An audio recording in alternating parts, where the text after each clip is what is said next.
साथियों नमस्कार। क्या आप जानते हैं कि प्रेम ही वह महान औषधि है जिसके मिलने से मनुष्य का जीवन खुशियों से भर जाता है। मैं राजेंद्र भाटिया आज इसी विषय पर आपके साथ वार्ता करूंगा। आवत घर ही से मिले, जावत दीने रोए, तुलसी ऐसे मित्र घर भूखे रहिए सोए। अर्थात जिस घर में किसी के आने पर उसका हृदय से स्वागत किया जाए, अपनापन दिखाया जाए, सामर्थ्य के अनुसार आगंतुक के भोजन एवं रहने अर्थात रुकने की व्यवस्था की जाए, आगंतुक के साथ बैठकर उसके परिवार की कुशलता पूछी जाए, ऐसा करने से आगंतुक का हृदय प्रसन्नता से गदगद हो जाता है। आगंतुक अपने घर से जाकर आगंतुक आपके घर से जाकर जिस किसी से मिलता है, आपके द्वारा किए गए स्वागत की चर्चा करता है। इसी से हमारी अच्छाई या बुराई की पहचान बनती है और हमारे साथ उसी तरह का बर्ताव किया जाता है जिसे हम प्रेम कहते हैं। यह वास्तव में अपने अंतर मन में छिपी दिव्य भावना को उजागर कर उससे महान सौभाग्य की दिशा में बढ़ना है। इसके लिए हमें अपने आचरण में बदलाव एवं जीवन जीने हेतु लक्ष्य का निर्धारण कर उनसे प्रेरणा लेनी पड़ती है। जिसके पास प्रेम रूपी महान संपदा है, उसका जीवन कभी भी सांसारिक विषय, क्रीड़ा एवं मनमानी करने के आरोपों में नहीं बीतता। यही प्रेम की परिभाषा है। जो मनुष्य प्रेम की इस परिभाषा को समझ लेते हैं, उनके लिए जीवन अत्यंत ही सरल एवं सेवा के उपयोग में लाने योग्य हो जाता है।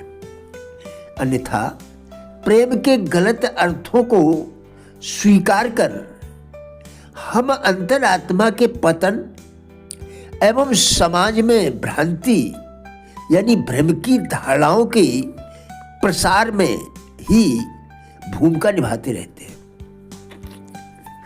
प्रेम ही वह महान औषधि है जो एक बार किसी को मिल जाए तो उसका जीवन प्रकाशित हो जाता है, अर्थात खुशियों से भर जाता है। प्रेम आत्मसमर्पण का पर्याय है। हमारी जागरूकता जितनी अधिक होगी, हम उतना ही प्रेम के सही अर्थ को पकड़ पाएंगे। प्रेम विषयों का जंजाल नहीं, बल्कि अंतःकरण की पवित्रता का पर्याय है। प्रेम शाश्वत यानी अनंत, हमेशा रहने वाला के प्रति अनुग्रह एवं विराट ब्रह्मांड में परमात्मा को सर्वत्र देखने की प्रतिज्ञा है। प्रेम में समस्त जीव जंतुओं के प्रति करुणा एवं उनकी हित कामना के लिए और उनकी हित कामना के साथ साथ विश्व के कल्याण का भी भाव रहता है। प्रेम अंतःकरण की महान मनोवृत्ति का नाम है। इसे साधारण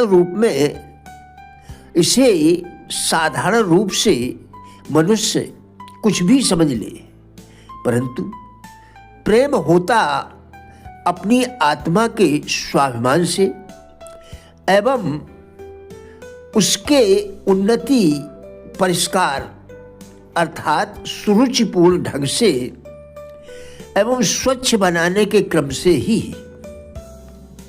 इसे ही प्रेम का दिव्य स्वरूप एवं उसकी महान आकांक्षा का परिणाम कहेंगे। हमारा प्रेम जितना परिपूर्ण होगा, उसमें संसार से आसक्ति विकार जितने कम एवं अपने ध्येय चिंतन हेतु प्रबल पुरुषार्थ की उमंग जितनी होगी, प्रेम का दिव्य स्वरूप उतना ही परिलक्षित होगा। यही प्रेम का वास्तविक क्रियाकलाप है।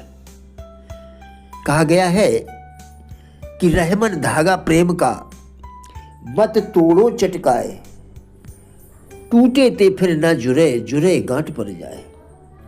जुरे गांठ पड़ जाए, होए घर की बर्बादी, चित्त चैन न मिले, छिने सब ही आजादी।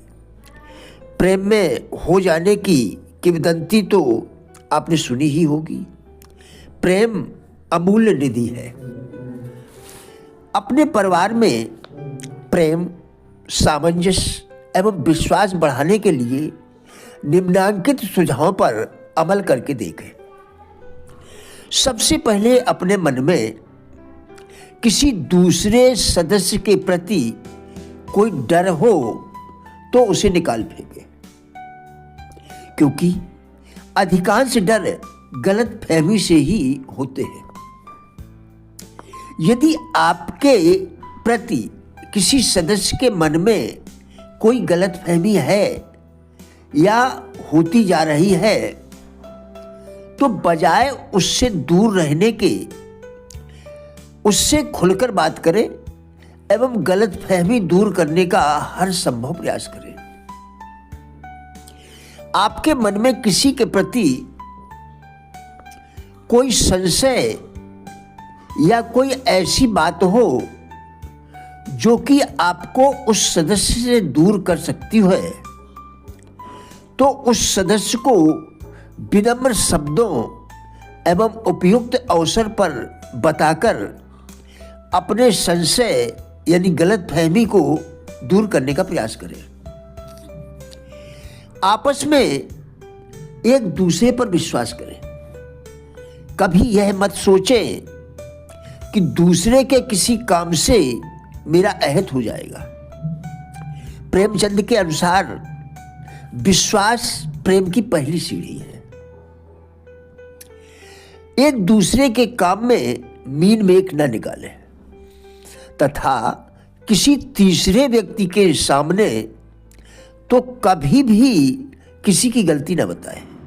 हो सके तो अकेले में इस संबंध में बात करें। किसी पराये आदमी के सामने यथासंभव घर गृहस्थी संबंधी कोई बात ना करें, क्योंकि हो सकता है कि वह उस बात को किसी अन्य रूप में एवं अर्थ संदर्भ में दूसरे सदस्य को कहकर आपस में मनमुटाव व दूरियां उत्पन्न करवा दे।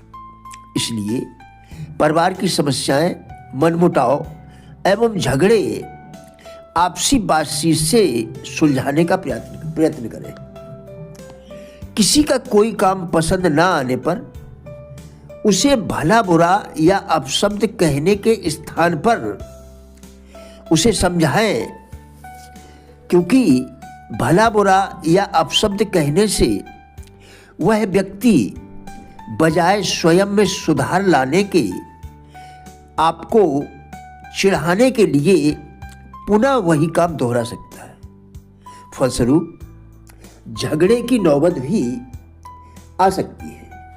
प्रिय साथियों, हमारा उद्देश्य इन वीडियोस के द्वारा लोगों में जीवन के प्रति सकारात्मक दृष्टिकोण एवं जिज्ञासा पैदा करना है। कृपया वीडियो पूरा देखकर विचार करें, क्या यह आपके लिए उपयोगी है? यदि हाँ, तो कृपया लाइक, शेयर व चैनल को सब्सक्राइब करके हमारा भी उत्साह बढ़ाएं। वीडियो देखने के लिए धन्यवाद।